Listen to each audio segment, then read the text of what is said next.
trois invités avec nous chaque soir pour décrypter les mouvements de la planète marché. Jean-Jacques Friedman est à nos côtés ce soir, directeur des investissements de Vega IM. Bonsoir Jean-Jacques. Bonsoir Grégoire. Christian Parizeau nous accompagne également. Bonsoir Christian. Bonsoir. Vous êtes économiste et président d'Altair Economics. Et Gustavo Renstein avec nous également ce soir en plateau. Bonsoir Gustavo. Bonsoir. Ravi de vous retrouver. Vous êtes le responsable de la recherche macro et de l'allocation d'actifs de Dorval Asset Management. La macro à la une avec un déluge de publications relatives à la zone euro, notamment ce matin, Gustavo, puisqu'on a eu les chiffres de croissance pour les 20 pays de la zone euro qui ont été publiés au fil de l'eau et le chiffre global pour la zone euro au terme du troisième trimestre, et puis les données d'inflation mensuelle relatives au mois d'octobre.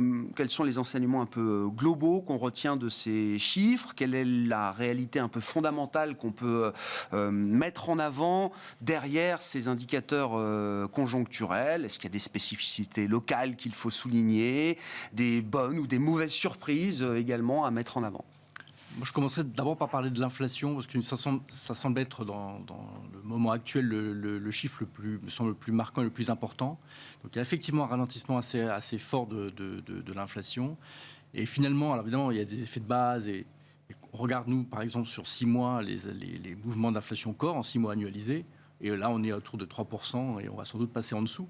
Donc dans le fond, on est déjà pas si loin que ça. C'est toujours la question de... Évidemment, la Banque Centrale Européenne vise 2%, pas 3%. Mais enfin, à 3, on n'en est pas si loin que ça, dans une économie qui, par ailleurs, alors évidemment, elle stagne. C'est vrai que les chiffres de croissance ne sont pas extraordinaires. Mais si on compare quelque part le niveau de la croissance aujourd'hui dans la zone euro, la situation macroéconomique avec l'ensemble des chocs de l'année 2022, et tout ce qui s'est passé depuis 18 mois dans l'économie européenne, j'ai envie de dire, on s'en sort plutôt pas mal. Et ça reste quand même dans la catégorie, je dirais, résilience, même si c'est vrai, c'est bien une stagnation de l'activité, mais on a subi des chocs qui sont qui sont majeurs. Vraiment, le choc des termes de l'échange de 2022 sur le pétrole et le gaz, et notamment le gaz, était gigantesque. Ça coûte extrêmement cher à l'Europe. Et malgré ça, on arrive quand même à maintenir une croissance pas énorme, encore une fois, mais enfin, ça reste une certaine résilience. Donc on a une désinflation et en même temps une économie qui finalement tient pas trop mal. C'est pas exactement l'histoire américaine où on a une grosse désinflation avec en plus une économie qui est beaucoup plus forte. Mais dans le fond, c'est à petit niveau, mais un mélange qui n'est pas si mauvais que ça. Et donc la question maintenant, c'est qu'est-ce qui va se passer dans les prochains mois. Et nous, notre impression, c'est qu'on est quand même en Europe plutôt dans une zone basse d'activité, que la partie, notamment le secteur manufacturier, pourrait quand même réaccélérer à partir de là. On voit les prémices de ça ou pas, Gustavo? Parce que les services restent évidemment une composante majeure de nos économies et de la croissance économique qui va avec. Mais le manufacturier peut avoir aussi des effets positifs d'entraînement importants pour la croissance. Oui, ça a un rôle important. Donc il y a à la fois certains secteurs qui continuent à rebondir peu à peu. L'automobile, c'est l'exemple de secteur qui vient d'une crise énorme et qui peu à peu quand même sort notamment des problèmes d'offres qui restent importants, et on voit quand même que le secteur manufacturier européen commence peu à peu à sortir de ces problèmes d'offres. C'est ce qu'on va dire dans les dernières enquêtes européennes sur ce qui bloque la production, et les contraintes d'offres commencent à se réduire. Forcément, les contraintes de demande, elles commencent à augmenter un peu, mais il y a quand même un peu moins de ces contraintes. Par ailleurs, les questions des stocks aussi qui ont été importants. Il y a eu pas mal de déstockage, c'est d'ailleurs dans la publication française, notamment du PIB, un déstockage assez important. Donc, on sait que ce cycle des stocks pourrait, évidemment, une fois qu'on a apuré ces stocks, on peut recommencer peu à peu à une plus de solidité du côté du secteur manufacturier. Donc, il nous semble qu'on est plutôt, disons, au tournant de l'hiver, plutôt au point bas sur cette partie manufacturière qui pourrait quand même réaccélérer à partir de là. Du côté des services, bon, là, c'est un peu le sens inverse, on dirait, c'est qu'ils ont été très résistants et ça devrait peu à peu se normaliser. Mais ce jeu d'équilibre, au moment où le rattrapage des services se termine et on peut anticiper une demande moins forte dans les services, on peut avoir un peu plus de dynamique positive dans le secteur industriel et manufacturier. Ça peut permettre de maintenir alors cet état médiocre, certes, mais de stagnation de l'économie, de la zone euro au global pour les prochains mois et les prochains trimestres. Oui, je pense que ça peut quand même maintenir un équilibre, sachant quand même que lorsque les services ralentissent, ça a un plus d'impact sur l'emploi que lorsque c'est le secteur manufacturier qui est peu pourvoyeur d'emploi. Donc c'est vrai que du côté des marchés du travail, ça va plutôt avoir tendance à un petit peu à calmer, disons, à dégrader un peu le marché du travail. Mais bon, si on ne peut pas s'inquiéter de tout à la fois. Alors soit on s'inquiète de l'inflation et du coup le ralentissement, le marché du travail qui ralentit est plutôt une bonne nouvelle. Ouais. Et dans le fond, ça rassure effectivement, je dirais, la Banque Centrale Européenne. Et à la fin, ce qu'on observe, et l'impression qu'on a notamment de ce qui s'est passé tout au long de l'année, c'est qu'à la fin, ce que les investisseurs préfèrent, c'est quand même d'avoir la Banque Centrale de leur côté, plus que d'avoir finalement une croissance très forte.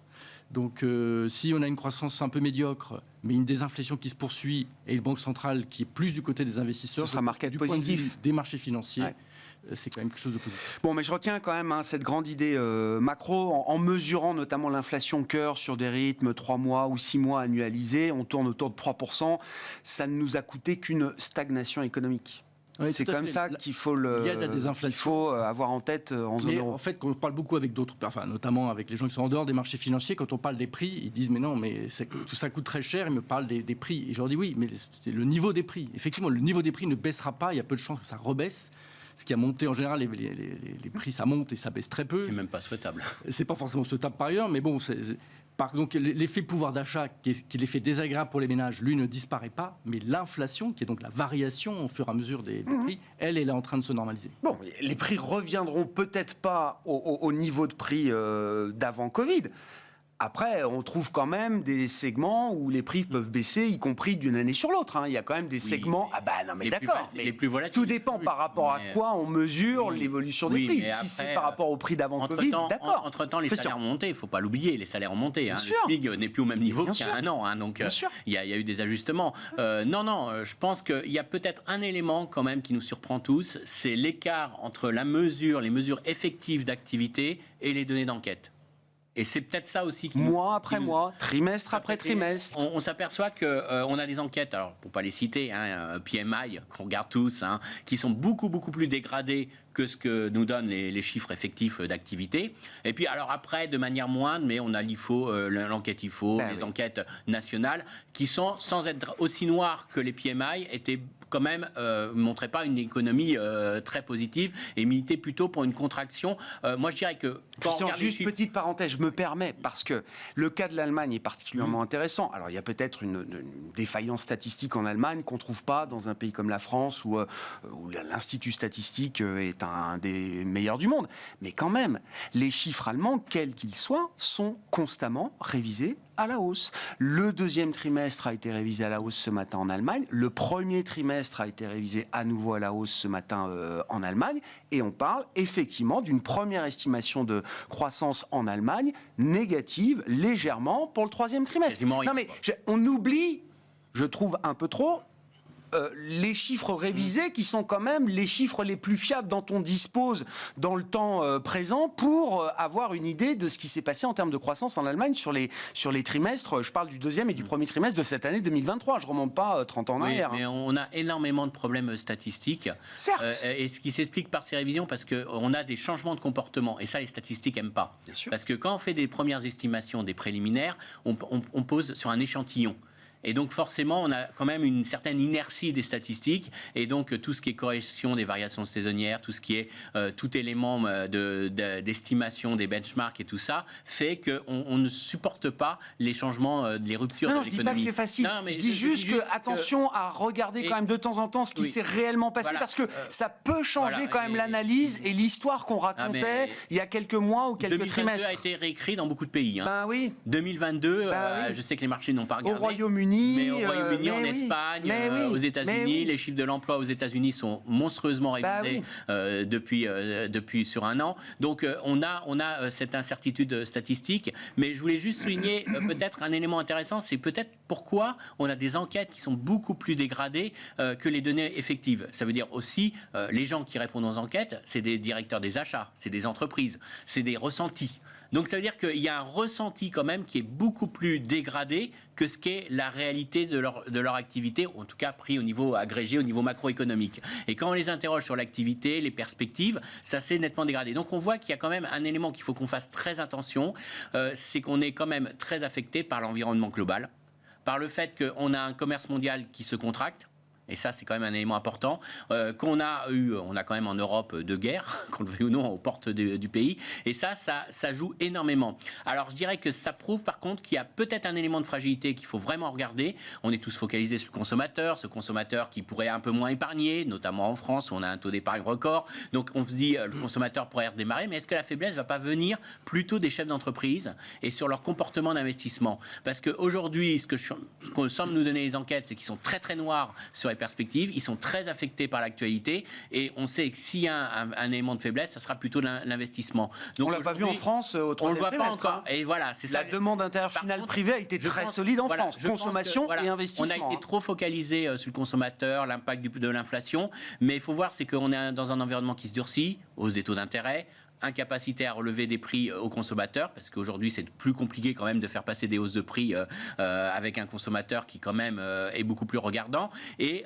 environnement international compliqué. Donc moi je pense que maintenant il faudrait plus, si on doit regarder quelque chose, c'est peut-être pas regarder trop le consommateur, puisque finalement il a plutôt été résilient, et même... Et là il va regagner en pouvoir d'achat. Il va regagner un peu en pouvoir d'achat, il a un taux d'épargne élevé, donc bon, je suis pas hyper optimiste pour le consommateur, mais ce qu'il faut regarder, c'est essayer de regarder comment vont se comporter les chefs d'entreprise. Est-ce qu'ils vont licencier, première chose, parce qu'on a quand même une activité qui stagne, et pour l'instant, ils continuent d'embaucher, donc c'est quand même une anomalie assez exceptionnelle, donc tant mieux pour l'économie, mais c'est un élément qui explique la résilience aussi de la consommation, mais c'est un truc à regarder. Et puis l'investissement, à mon avis, il va falloir vraiment regarder ça de très près. S'il y a un élément de faiblesse, c'est peut-être de là que ça vient. Alors après, ça jouera notamment au niveau des secteurs industriels, parce qu'aujourd'hui, ce qui a corrigé dans les secteurs industriels, c'est les biens intermédiaires. C'est eux qui ont subi le mouvement de déstockage, qui ont eu c'est papier-carton, c'est tout ce qui est, vous voyez, chimie, tous ces secteurs-là qui ont subi le plus gros choc. Donc je pense qu'en effet, sur ce segment-là de l'industrie, ça va repartir.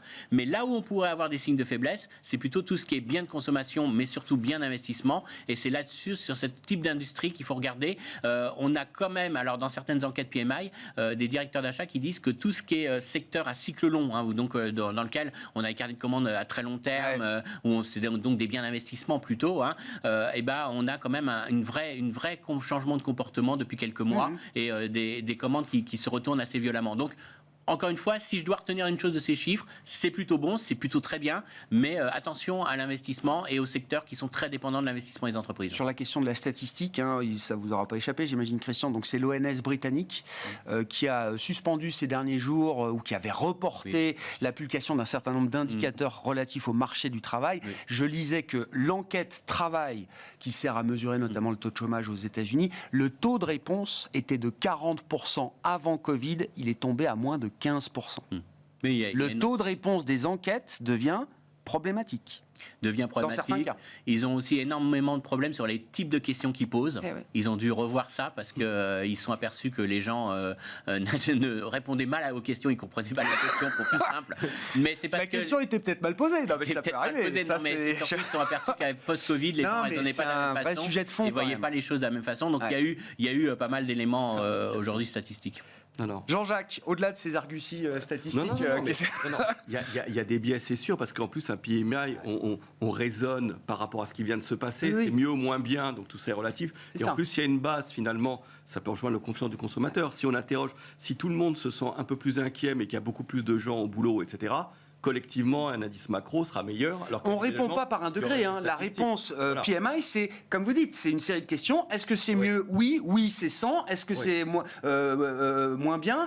C'est 0. Voilà. Donc c'est comme ça qu'on ajuste. C'est mieux à 1%, c'est mieux à 10%, mais ça, on n'a pas. On sait juste que c'est mieux. Sur la croissance européenne, on voit bien une vraie différence entre États-Unis et Europe. C'est-à-dire qu'États-Unis, toute l'épargne a déjà été consommée. Et alors, il y a un plan d'investissement important. Donc, on voit bien que c'est plutôt la patte industrielle qui va compenser la faiblesse de la consommation américaine qu'on peut anticiper. Parce que le gros moteur de l'épargne a été utilisé. Il reste le pouvoir d'achat qui s'est quand même un peu amélioré. Parce qu'il y a un peu une tendance qui reste sur les salaires pendant que les prix baissent. Donc, ils ont un peu plus de pouvoir d'achat. Il faut voir qu'aux États-Unis, par contre, il y a, quand on remonte à 2021-2022, il y a vraiment une courbe un peu plate. Alors qu'en Europe, il y avait eu un rebond beaucoup plus important il y a 2 ans. Et que là, on est en train de sombrer. Je rejoins les éléments sur l'énergie, c'est-à-dire que l'élément énergétique est très fort et explique la faiblesse de la valorisation européenne par rapport aux États-Unis. Durablement, ce qui s'est passé sur le conflit russo-ukrainien, ça va pénaliser les entreprises européennes, un accès à l'énergie qui est moindre.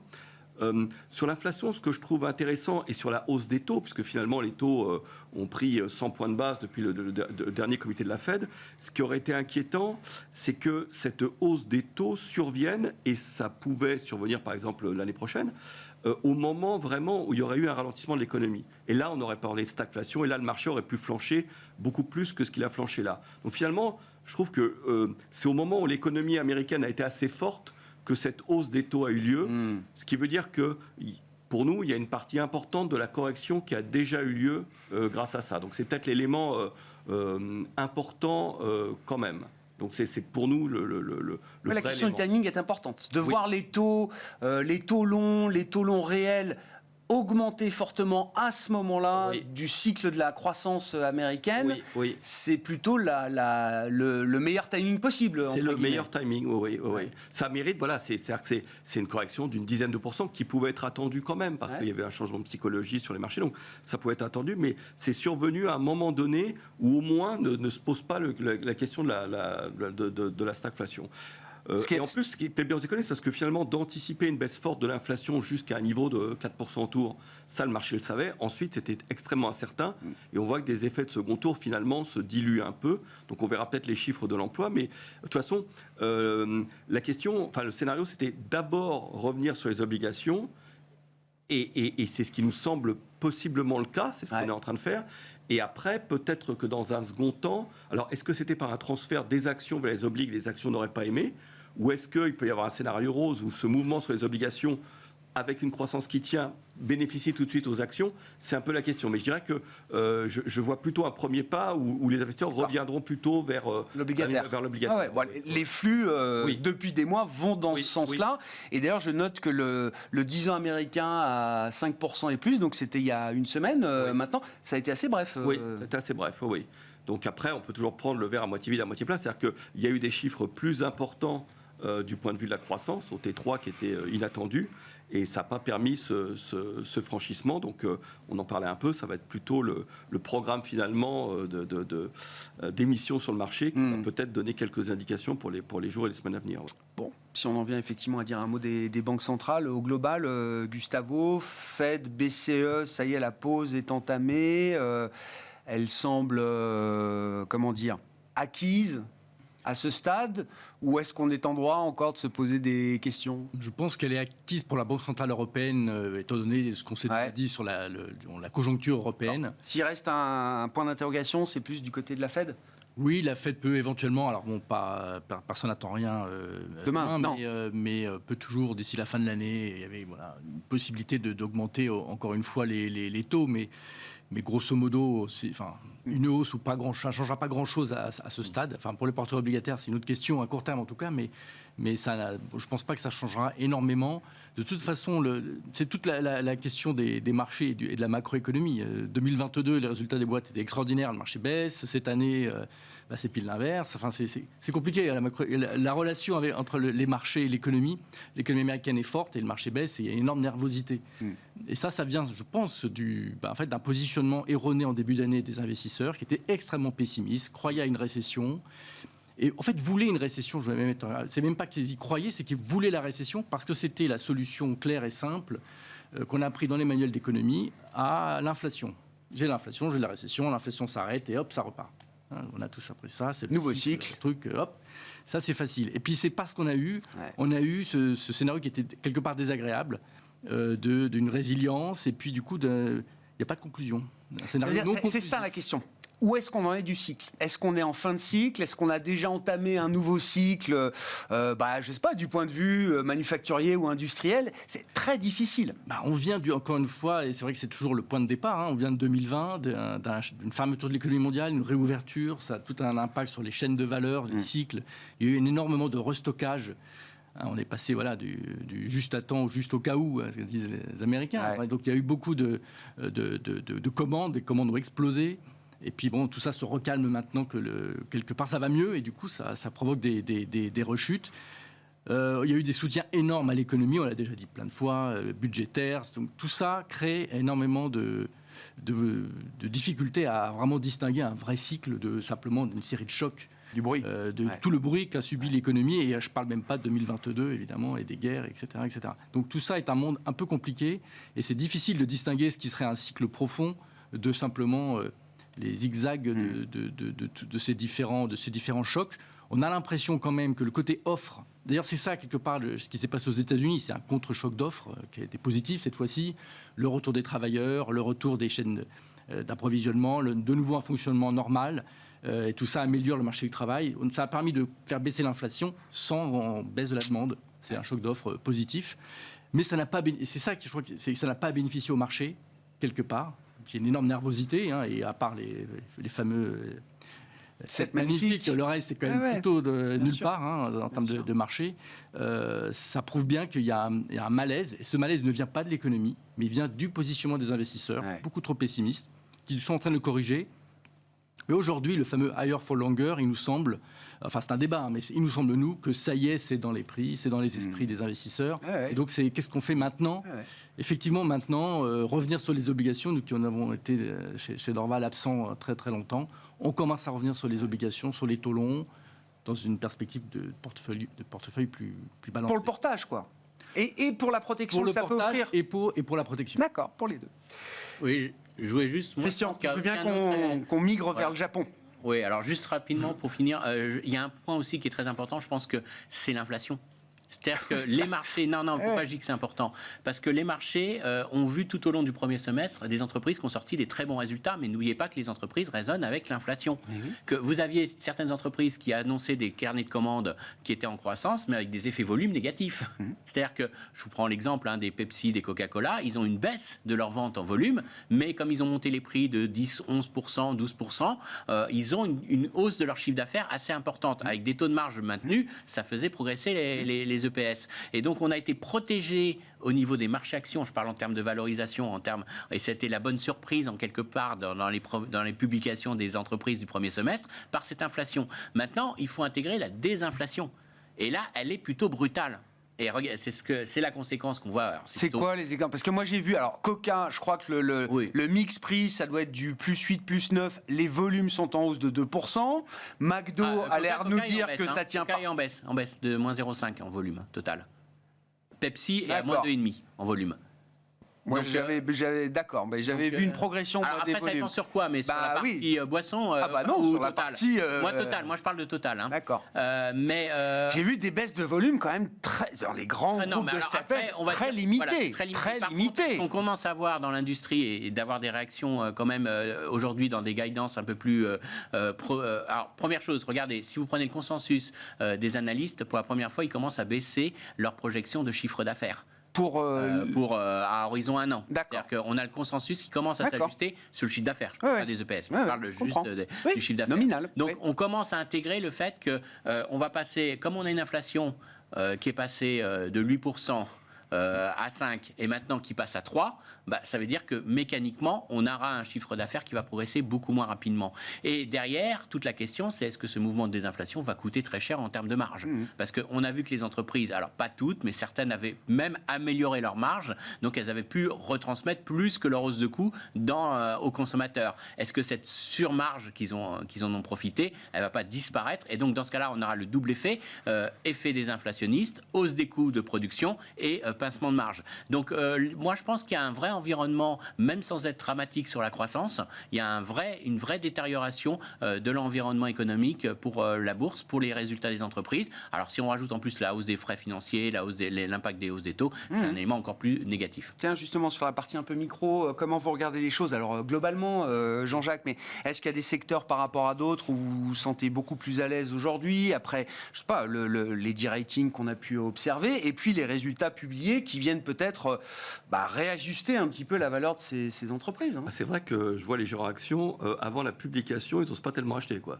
C'est-à-dire que c'est un peu ça, quoi. En même temps, vu les mines qu'on a prises ces derniers jours, effectivement, il ne faut peut-être pas acheter tout et n'importe quoi avant les publications. Oui. Un peu donc plus d'exposition, un peu des dossiers défensifs, un peu du style les ascensoristes comme Koné ou les Flavor un peu Gévaudan, vous voyez des sortes de donc ça, c'est la croissance visible. Voilà. Donc il y a le fait de choses qui étaient un peu abandonnées, croissance visible, où on ose se réexposer là-dessus. Donc c'est, je pense, le choix qui est plutôt fait. Et puis, quand même, le sentiment que sur les États-Unis, à part ces 7 magnifiques, il y a quand même tout un potentiel de dossiers croissance peu valorisé, et qu'avec ce potentiel de baisse des taux, après la correction qu'on a eue cet été, jouer. Alors là, on ne joue pas souvent en direct, mais à travers des fonds. Et donc là, il nous semble que ça peut ce Nasdaq hors 7 magnifique, nous sommes recelés également du potentiel. On peut avoir un rééquilibrage entre les indices surpondérés, surdopés, avec 7-10 grosses valeurs, et ceux qui et le reste de la cote, où les indices équipondérés, vous dites qu'il y a de la place pour que on l'avait tenté la partie du marché qui n'est nulle part, comme dit Gustavo, puisse revenir de nulle part. On l'avait tenté en juin avec soit des indices carrément équipondérés, soit des fonds un peu plus profonds qui avaient des valeurs moyennes. Valeur moyenne, on ne peut pas dire que ça a été un grand succès. Ça a joué son rôle un peu sur ces indices équipondérés. Il nous semble que par rapport à ce mouvement-là, il ne faut pas oublier que c'est 100 points de hausse des taux quand même en septembre et octobre, quoi. On est 100 points plus haut sur l'obligataire. Donc c'est-à-dire que le travail, tout ce qu'on dit là, c'est qu'au fur et à mesure des réunions, il y a un moment donné, on va à chaque fois se dire, est-ce que le discours va changer ? On va attendre du positif de ces réunions des banques centrales. C'est ça qui est vraiment différent. On se dit, est-ce que le discours va changer ? Est-ce que c'est ce coup ? Ils vont dire, on est encore data dépendant, etc. Donc on va attendre du positif quand même là-dessus. Donc il nous semble que ces éléments de croissance, un point d'inflexion. Croissance US, un peu tech, et je dirais de la qualité au niveau européen, quelques dossiers, nous semblent raisonnables à l'heure actuelle. Oui, je voulais qu'on parle du Japon, dans le sillage des discussions sur les banques centrales. Donc, alors le Japon avance à pas de velours, sous la pression des marchés quand même. Le yen a cassé 150 assez nettement aujourd'hui contre dollar. Et donc, alors on parle de tweak, des torsions dans la règle de contrôle de la courbe des taux au Japon. Comment est-ce qu'on peut comprendre simplement je crois qu'il faut se mettre la stratégie de la Banque du Japon. Ce que doit être la psyché à la Banque du Japon, qui se disent, on a peut-être maintenant l'occasion de sortir de quelque chose dont on est dedans depuis 25 ans, qui est cette déflation, cet état où les entreprises ne savaient pas comment on appuyait sur le bouton j'augmente les prix, où les salariés ne demandaient pas de hausse de salaire. Ils veulent absolument sortir de ça. Et c'est 25 ans, c'est pas un truc qui est arrivé la semaine dernière, c'est très très long.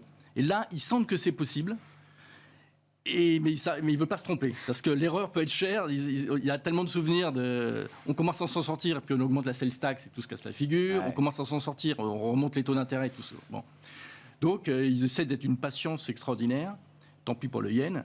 Ça le met évidemment sous pression.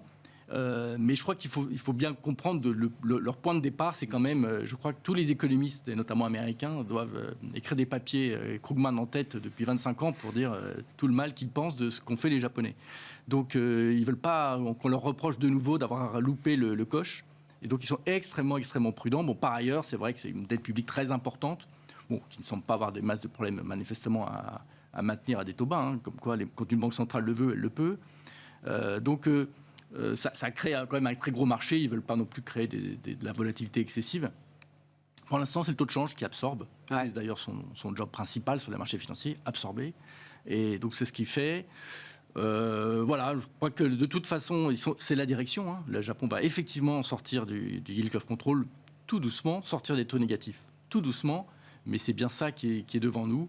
Ils préfèrent le faire, je pense, lorsque la Fed aussi va être un peu plus détendue et lorsque on sera aussi dans un moment où l'ensemble des banques centrales... Je comprends. Et je dirais la Fed en premier, parce que, évidemment, on parle toujours de la divergence, mais c'est vrai que quand on arrive au marché financier, à la fin, on parle que des États-Unis et que de la Fed.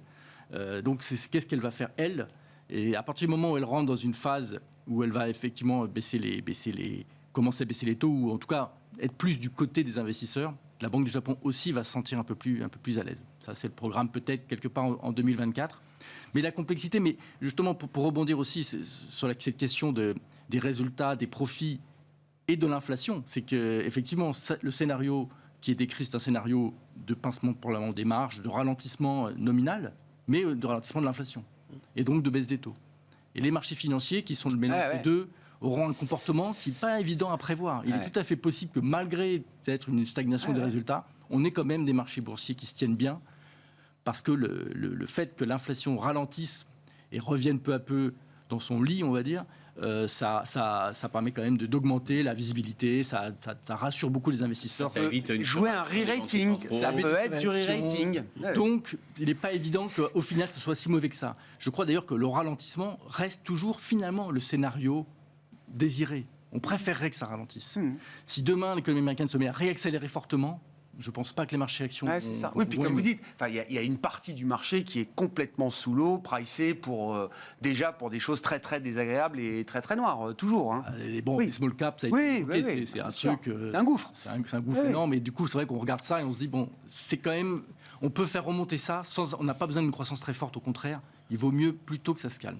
Christian, sur le Japon, est-ce que ce qu'on dit là, ça ne concerne que les Japonais, la Banque du Japon, et à ce moment-là, on peut passer un peu vite, ou est-ce que quand même, c'est aussi l'ensemble du système financier mondial qui est concerné par ce qui se passe au Japon? Donc l'idée, c'est qu'ils contrôlaient la courbe des taux, ça veut dire qu'au départ, le 10 ans était à 0 et devait rester à 0, et puis ensuite, on a élargi un peu la bande de fluctuation autorisée, donc c'était plus 0,10, moins 0,10, plus 0,20, moins 0,20, enfin voilà, plus 0,5 cet été.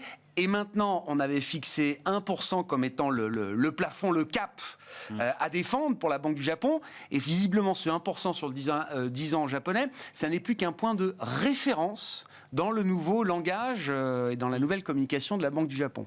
Oui. C'est difficile de se dire qu'il s'est passé une révolution la nuit dernière au Japon. Quand même.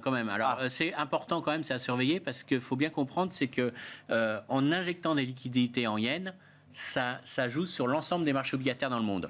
Je vous rappelle que dans son dernier rapport de stabilité financière, la BCE mettait en avant justement un risque de déstabilisation du marché obligataire européen à cause d'un changement de politique monétaire trop brusque de la part de la Banque centrale du Japon. Donc pour qu'une banque centrale européenne parle d'une banque centrale japonaise, c'est qu'ils quand même ils considèrent que c'est pas négligeable. Alors pourquoi c'est important? Parce qu'il faut bien comprendre, c'est que quand la banque centrale japonaise disait au-dessus de 1%, si les taux devaient monter à 1%, je rachète tous les papiers. Donc tous les gens qui avaient du papier japonais et qui voulaient avoir plus de rémunération, ils le donnaient à la Banque centrale. La Banque centrale donnait des yens. Mais vous faites quoi de ces yens? Vous alliez prendre ces yens, vous allez investir sur le marché américain et vous preniez du 5% américain. Ouais. Donc ce qui est très important, c'est que le fait de dire qu'on maintient des taux artificiellement bas et qu'on achète tout le papier, ça a créé des arbitrages. Les assureurs japonais vendaient leurs obligataires. Alors le pire, c'est quand le taux était à zéro. Zéro intérêt, zéro effet court, parce que vous ne pouvez même pas descendre en dessous des zéros. Donc, quelque part, vous n'aviez rien à gagner à rester 10 ans sur du japonais.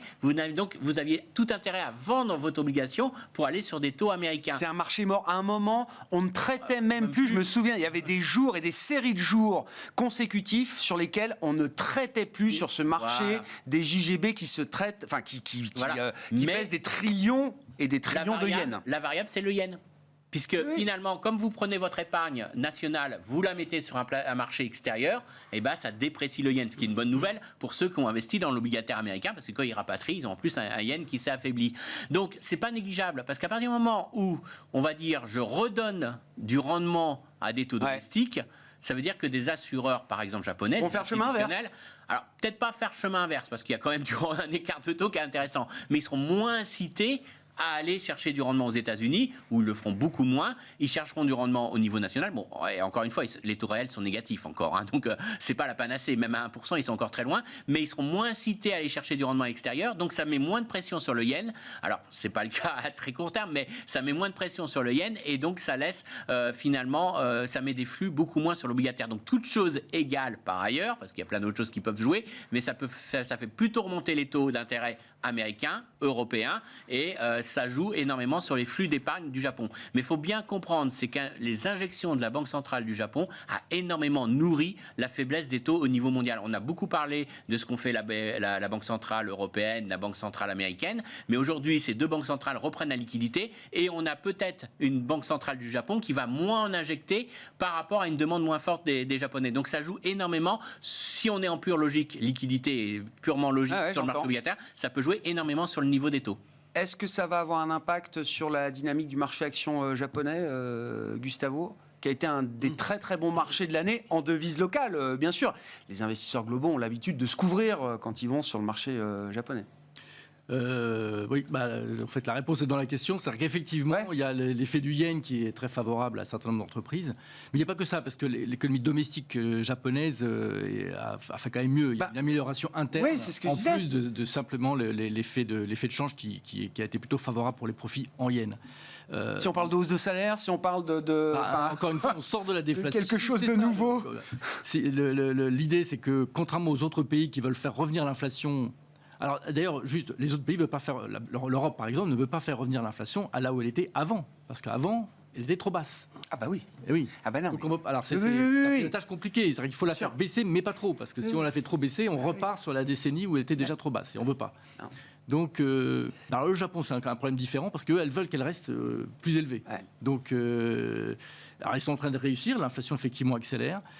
Et ça, effectivement, c'est bon pour l'économie nominale et c'est quelque part bon aussi pour les profits, pour la croissance des bénéfices au Japon. Plus tout un tas de changements, effectivement, microéconomiques au Japon qui rendent ce marché, je pense, toujours intéressant. Toujours attractif, toujours intéressant.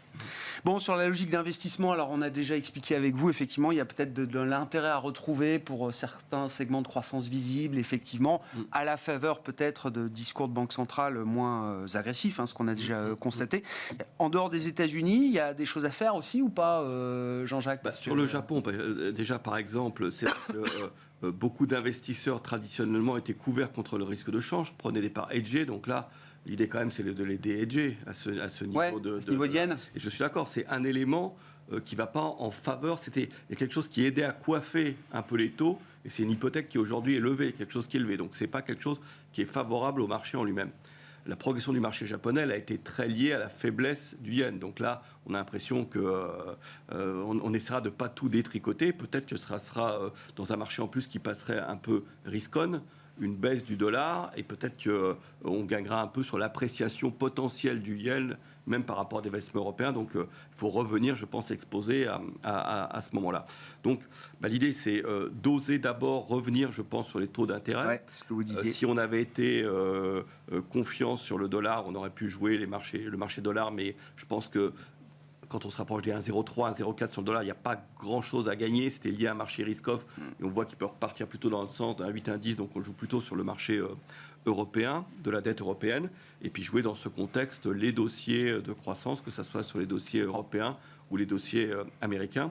Après, je vois beaucoup d'investisseurs qui finalement, par rapport aux émergents, n'osent pas revenir directement. C'est-à-dire, et se créent finalement beaucoup de fonds un peu monde pour que des investisseurs, finalement, osent revenir sur quelques dossiers un peu chinois.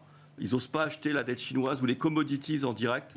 Par contre, ils se disent quand même que il y a des dossiers où il y a vraiment des vrais avantages compétitifs et que quelques dossiers bien ciblés peuvent fonctionner.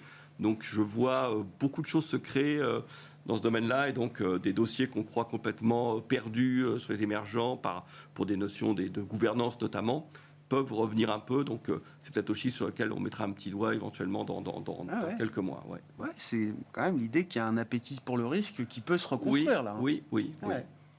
Gustavo, sur la logique d'investissement, donc Dorval de retour sur l'obligataire, dans les fonds de gestion diversifiés internationaux, c'est ça? Absolument, retour sur l'obligataire.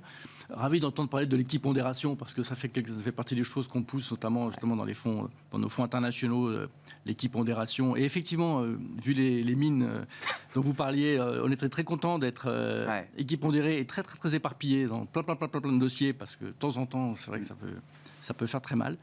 Mais quand on prend ça collectivement, ça passe quand même beaucoup, beaucoup mieux. Donc, toujours très, très équilibré. Quand on a un investisseur équipondéré dans le monde, on a beaucoup moins d'actions américaines que quand on est pondéré par les capitalisations. On passe quasiment de 70 à 40%. Et on a beaucoup plus d'Asie, effectivement, de Japon, d'Australie, plus de Canada, beaucoup plus d'Europe aussi.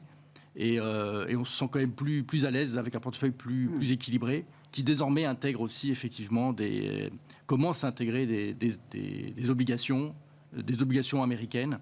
Non pas tant d'ailleurs pour le portage, parce qu'une fois qu'on les couvre, évidemment on couvre le risque de change, parce que sinon c'est du dollar qu'on achète en fait.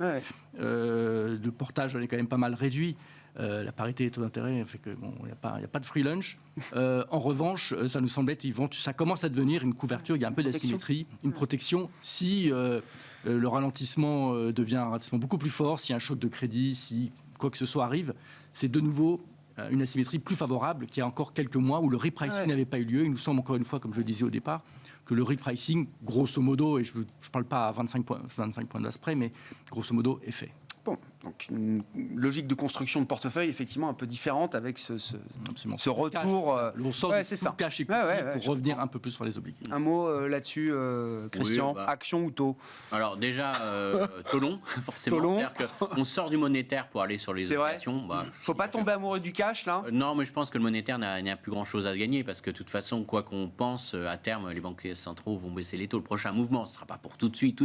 J'ai vu qu'il y avait un slogan américain, enfin comment on dit, un proverbe américain, ils disent on date avec le cash mais on ne se marie pas avec le cash. Voilà. Donc ça n'a qu'un temps, quoi. Ça n'a qu'un temps et aujourd'hui c'est clair qu'il faut caper la performance qu'offre la partie de la courbe des taux. Aujourd'hui vous savez que dans 2 ans, le 3 ans, tout ça va souffrir parce qu'on sait que les banquiers centraux vont pas rester, même s'ils nous le disent, durablement restrictifs et la conjoncture les rattrapera. Donc très clairement il faut aller sur la partie longue. Par contre sur la bourse, moi personnellement je manque encore de trop de visibilité. On manque de visibilité, on n'a pas de scénario économique encore très clair, donc toujours plutôt dans des secteurs très très défensifs pour l'instant. Et en plus, avec le recul des taux longs, je pense que ça vaut le coup d'aller sur des valeurs de rendement, des valeurs qui pourraient être pricées, donc plutôt caractère encore défensif pour l'instant.